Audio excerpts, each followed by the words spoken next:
Years అబ్బాయి కూడా electric షార్ట్స్తో చనిపోయారు.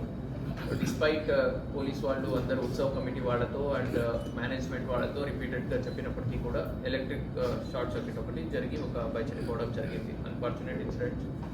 బట్ ఫర్దర్గా మనకు ఇట్లాంటివి జరగకుండా ఎక్కడెక్కడ పెండాల్స్ ఉన్నాయి అక్కడ అన్నీ కూడా రాత్రిపూట కంపల్సరీగా వాళ్ళ వాలంటీర్ కూడా ఒకరు అక్కడ పడుకుంటే రాత్రిపూట ఈ దీపాలు అట్లాంటివి ఉంటాయి, లేదా ఏదో కుక్క వస్తుంది అలాగా జస్ట్ అలా టచ్ చేస్తే అది పడిపోయి కింద మళ్ళీ ఫైర్ యాక్సిడెంట్ జరిగే అవకాశాలు ఉంటాయి.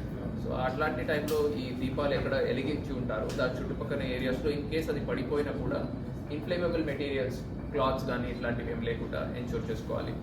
అలాగే ఎలక్ట్రిక్ కనెక్షన్స్ ఇచ్చే టైంలో వర్షాలు కూడా పడుతూ ఉంటాయి. సో కంపల్సరీగా ట్రైన్డ్ ఎలక్ట్రీషియన్ని వాడడం చాలా వరకు బెటర్. సో దట్ ఇట్లాంటి ఇన్సిడెంట్స్ మనం ఈవెన్ పక్కన తెలంగాణలో కూడా ఇట్లాంటి ఫైర్ యాక్సిడెంట్స్ ఈ ఎలక్ట్రికల్ షార్ట్ సర్క్యూట్ ఇన్సిడెంట్స్ చూసాము. సో ఈవెన్ ట్రాన్స్పోర్ట్ చేసే టైంలో కూడా తీసుకెళ్లే టైంలో కూడా లో లయింగ్ వైర్స్ ఉంటాయి. సో దాన్ని కూడా అబ్జర్వ్ చేసుకొని ట్రాక్టర్లో ఉంటారు, లో లయింగ్ వైర్స్ ఉంటాయి, దాన్ని పైకి ఎత్తడానికి కూడా ఏమంటారు పచ్చగా ఉన్న కర్రని కూడా వాడతారు. అది కూడా అగైన్ ఎలక్ట్రిసిటీ ట్రాన్స్మిట్ అవుతుంది. అక్కడ కూడా పాసిబిలిటీస్ ఉంటాయి, దాన్ని కూడా దృష్టిలో ఉంచుకోవాల్సిన అవసరం ఉంది. సిమిలర్గా నిమజ్జనంకి వెళ్ళినప్పుడు ఆ నిమజ్జనం సైట్లో చిన్నపిల్లల్ని కూడా జతలో పట్టుకెళ్తున్నారు. ఆ చిన్నపిల్లల్ని నిమజ్జనం సైట్కి రీచ్ అయిన వెంటనే చిన్నపిల్లల్ని పట్టించుకోకుండా వదిలేసి రోడ్ మీద వదిలేసి ఇటువైపు కంప్లీట్గా విగ్రహం మీద కంప్లీట్ కాన్సన్ట్రేషన్ ఉంటుంది. అప్పుడు ఆ పిల్లలు రోడ్ మీద పోయి యాక్సిడెంట్ జరిగే ప్రమాదాలు ఉంటాయి, అలాగే పోయి నీళ్లలో మునిగిపోయే ప్రమాదాలు కూడా ఉంటాయి. సో దాన్ని కూడా దృష్టిలో ఉంచుకొని అన్ని ప్రికాషన్స్ తీసుకోవాలి. At the same time police వాళ్ళతో ఒక కమ్యూనలీ సెన్సిటివ్ రూట్స్ అండ్ టైమింగ్ ఉన్న సిచ్యువేషన్స్లో పోలీస్ వాళ్ళతో కూడా కంప్లీట్గా కోఆపరేట్ చేస్తూ పీస్ఫుల్గా అనంతపురం జిల్లాలో కంప్లీట్ నిమజ్జనాలు ఎటువంటి ఇన్సిడెంట్స్ లేకుండా జరుపుకోవాలని కోరుకుంటున్నాం. ఎప్పుడు నిమజ్జనం ఎప్పుడు ఎక్కడ పాయింట్స్ మీరు ఏర్పాటు చేశారు?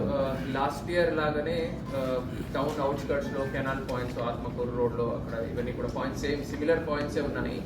And third day and fifth day అనంతపూర్కి మేజర్, మొత్తం జిల్లాకి గుంతకల్ అండ్ తాడిపత్రి కూడా థర్డ్ డే మేజర్ ఉంది. అనంతపూర్ టౌన్ మాకు ఫిఫ్త్ డే మేజర్ ఉంది. So most of the immersions will be completed by 5th అంటే 5th day అంటే 31st. Time limit legally speaking 10:30-11 లోపల కంప్లీట్ చేయాలా. But police will be there. వాళ్ళ rituals and కస్టమ్స్కి మేము కోఆపరేట్ చేస్తాం. But at the same time 10:30 తర్వాత common public ఇబ్బంది లేకుండా డీజే సౌండ్స్ అవన్నీ కూడా తగ్గించుకొని పబ్లిక్కి కూడా ఇన్కన్వీనియన్స్ లేకుండా, ట్రాఫిక్ ఇన్కన్వీనియన్స్ లేకుండా చేసుకుంటే అందరికీ బాగుంటుంది. Sorry, wine shop sir, wine షాప్లో యాజ్ ఆఫ్ నౌ ఇంకా ఏం ఇన్స్ట్రక్షన్స్ రాలేదు, గైడ్లైన్స్ ఏమి రాలేదు.